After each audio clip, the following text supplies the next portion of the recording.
Hello everybody, and thank you for inviting me. It's such a privilege to be here, and hello to everybody at home. I'm really grateful to bring this conversation to the table because I know so many of you may have thoughts and questions about the role that doulas play, and I think what's essential, where's the clicker? I think what's essential is to understand that the relationship we do have with the women that we support matters, because when a woman invests financially in doula support, there's a really good reason for it. And I've just followed two amazing speakers who have both really gone into a lot of information that I didn't have the opportunity to cover in my 20 minutes today, but actually they've both covered it perfectly. So I have to say that on estimation, if I can get this slide to start, do you want to just keep forwarding? Oh, there we go. I have estimated that there's probably about 1,200 doulas within the UK. That's a real guess. There's about 700 in Doula UK. There's many organisations where doulas work for free to support women who are, have no money or have got, circumstances that they really do need the support. And then there are many other organisations that provide doulas. So I've had a guess at it. Some of these doulas won't actually be active, and others will be incredibly active, particularly in the south of the country. There is a lot of, like London, it's a really big thing there. But when you consider that we've got about 650,000 births per year, very few of you will have ever met a doula, because actually you're not in a position to be supporting women. And I'm sure it's fair to say that if you are on shift on a particular night when a doula arrives with their, pregnant family, you might know of the one midwife on shift that night that would be more appropriate to be with that family. So you go, room 12, do you want to do a type thing? And, that's fair enough, because midwives can lack confidence in some of the quirky birth plans that arrive when a doula is involved. And so it's important to recognise that some of the stories that we know about doulas haven't come from ourselves. We've heard them from other people. And I was in the car listening to the amazing Melanie, the midwife, who's got a brilliant podcast, and even she was talking yesterday when I was listening to the most recent episode she released on Sunday about doulas. And even she said, I've heard some really interesting stories about these doulas, which, kind of like the problem ones. And actually, I think that what I want to really focus on today is, are these doulas problematic, or are they actually having to become stronger advocates? Because as time goes by, the more we learn about the suffering and the trauma that women are experiencing, either in life, as Catherine has already spoken about, or through previous birth experiences in general, the more we recognise that these are the women that really are finding the money to pay for the kind of support that they feel that somebody will be there to advocate on their behalf, because they didn't find their voice first time round and they want someone to help them this time. So, I think I've gone through most of that. The last one is important to understand, that during their pregnancy, some will actually be told that because of their ideas around the way they want to give birth, that they're putting their child in danger, and some will even be reported to social services for their birth options. Some women who want to maybe have, I've worked with them in the Birmingham area where they've said, I want to have my breech baby at home, have been reported to social services for that choice.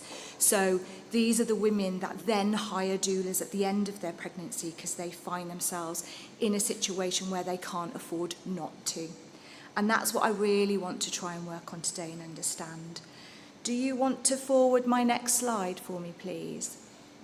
So there's no doubt in my mind that women think that we are Linda the Good Witch.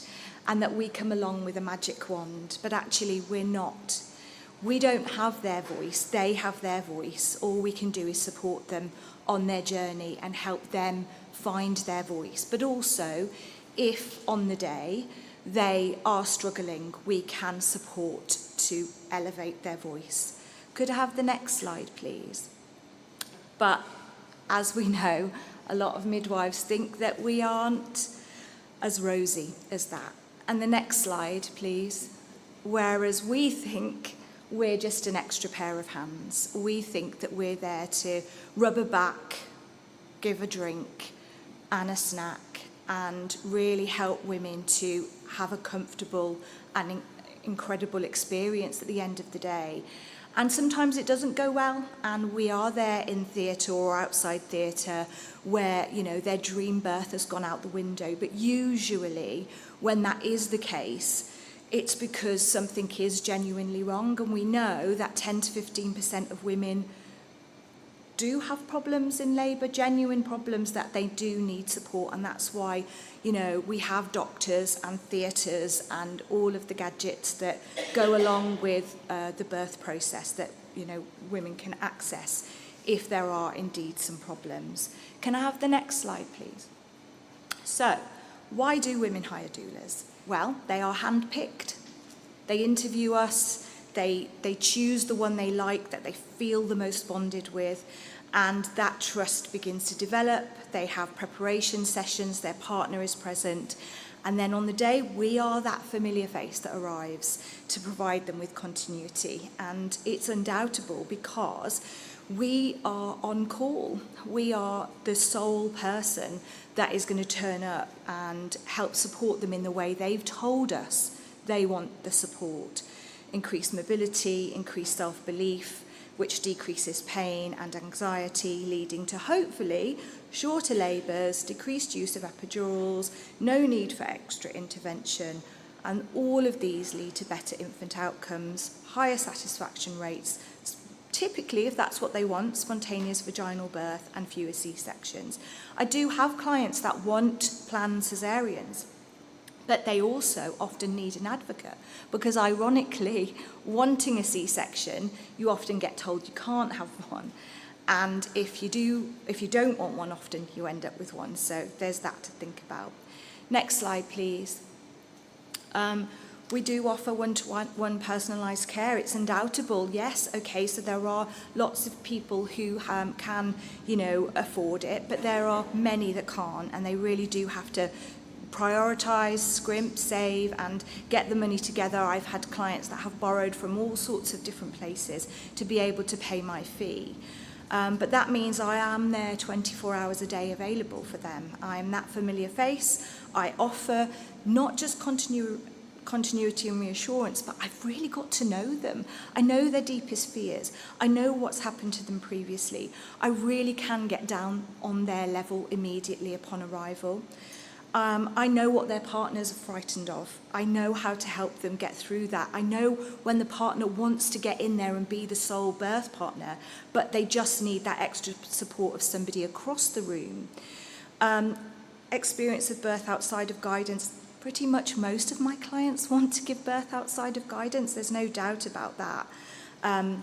And sometimes there are no partners, or sometimes the partner is at home with the other children. So, you know, there's benefits to being able to have somebody available to you, particularly if you don't have family around you, or you didn't want your mother or sister or, you know, friend there. I have a really deep knowledge of physiological birth. I've written a whole book. I've written 2 books. One's called Labour of Love, The Ultimate Guide to Being a Birth Partner, and the other one is The Art of Giving Birth, 5 Key Physiological Principles. And my skill really is in physiological birth, and I do support women through that experience because most of them come to me wanting that. And therefore I can be a confident advocate because I've got 23 years behind me and I know what they want and I can step into that role really easily. Next slide, please. I don't know if any of you have heard of Cheryl Wynn. She is an incredible doula, but she also does a wide variety of things in the birth world, and she developed this healing birth hierarchy of needs tool, which I wrote about in my book, The Art of Giving Birth. And because the vast majority of women come to the doula sort of world wanting to make a change from what they had last time, we work through this tool that Cheryl developed, and we talk about what it is that women need to achieve a physiological birth. And when you look at the very first rung of that ladder, breathing, food, water, temperature, and comfort, some women are not even getting that. And that makes me a bit tearful, because honestly, some women, and I had a client recently who was told by her midwife, you don't want to eat in labour because you might end up in theatre. The next one, in order to have a safe birth, her physical, mental and emotional safety needs to be taken care of. In order for her cervix to dilate, she needs connection, love and oxytocin. And we really hope that what she has is an empowered experience by gaining support, having been treated with respect, have a belief in herself and to develop her own self-esteem. And then she can reach her full potential.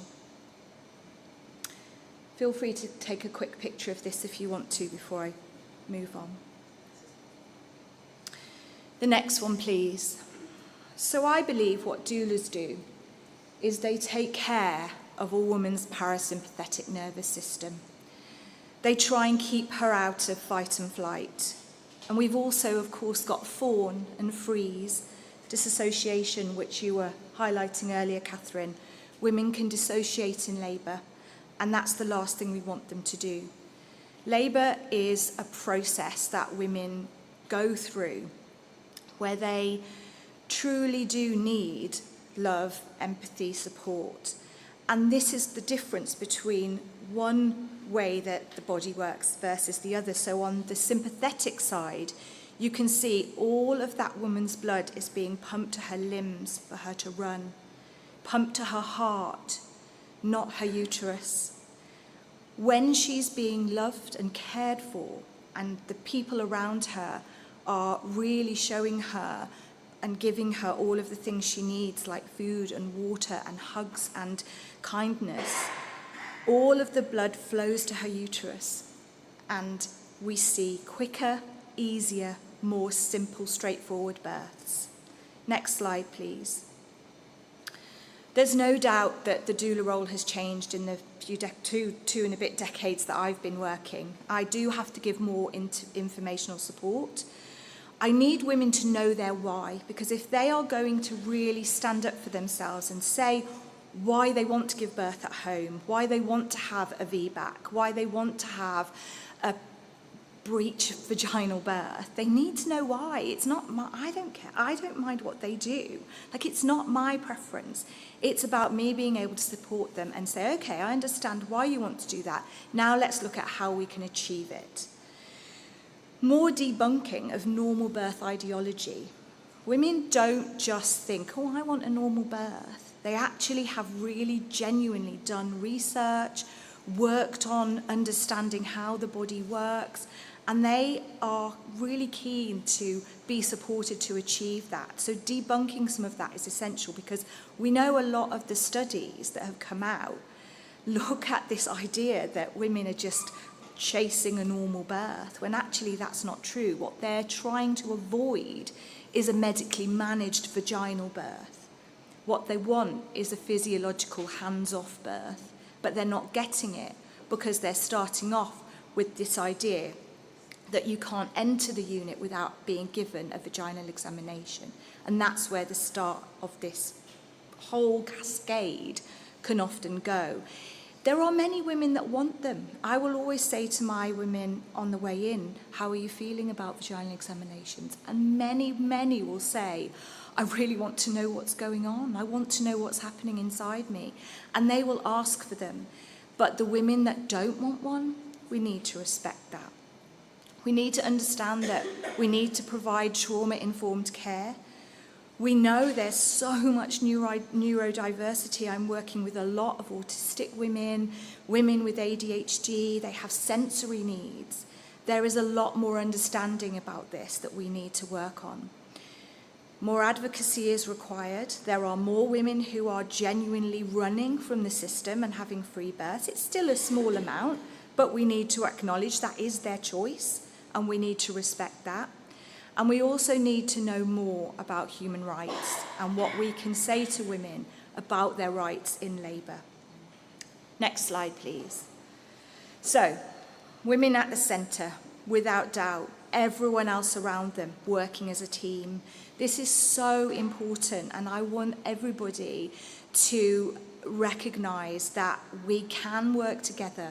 We will all want to. Doulas want to signpost to midwives. Catherine used to be the consultant midwife in my area, and what a fantastic resource to be able to say, here's her email address, email her, and she will support you to get a personalised care plan in place. And no matter what a woman would contact Catherine about, they would always be supported on Serenity. It didn't matter what. They were always supported, and it was so wonderful to have that ability. Next slide, please. So, we need to encourage personalised care plans, and I do hear time is an issue. I get it. Not all women want them, but just the ones that stick their heads above the parapet and say, help me. These women really will need extra support. If you are in an antenatal appointment and you think, gosh, this woman does show signs that she's traumatised, that she's maybe a victim of abuse in the past, these are the women that you can sit down and say, would you like me to set some time aside and we can talk through a personalised plan for you? These women, I don't think, will need to hire doulas in that situation. They can save their money because, honestly, that would be brilliant from my perspective. We can provide trauma-informed care. I've gone through that. We can offer true informed consent, as you so beautifully pointed out. It's not just about saying you need to have an induction. It's about also talking about the risks of induction. You're not gaining true informed consent if you haven't gone through all of that. And this is the thorny one. Infantilizing women by assuming their doula is manipulating them or giving advice. I ensure all of my clients talk independently to their midwife so that the words that come out of their mouth directly to their midwife can be documented so that on the day the baby is being born, we know we are all honouring her wishes, not my wishes. If I ask a midwife to step outside of the room and say, oh, it does say on her birth plan that she didn't want that, that's not me trying to assert my thoughts and ideas onto my client. And that's important because I do think that sometimes it is assumed that doulas are pushing women into doing things that they maybe hadn't thought of themselves. We need to trust women's instincts, and we need to recognise body autonomy in order to be able to work as a team. I think I'm out of time. Do they get access to my slides? I want to say to you, if you could just scroll through, there are a few slides that have got answers from questions that I asked my audience on Instagram, which are full of, I've got 28,500 followers, which are made up of midwives, doulas, women, care providers of all types, doctors, hypnobirthing instructors, you name it. Could I just scroll through a few just slowly, just to finish? And you can read them. The comments that they've given me from women, from midwives, from doulas, and also answers to questions. A particularly important one is about a doula's scope. And I want you to know that doulas don't have scope because they're not clinical, they're client-led. But there's some really great answers that I've documented in the slides, and I'd really love it if you would take a moment to read the answers to the questions and the comments from people just like you, just like me, just like the women that we work with. Thank you so much.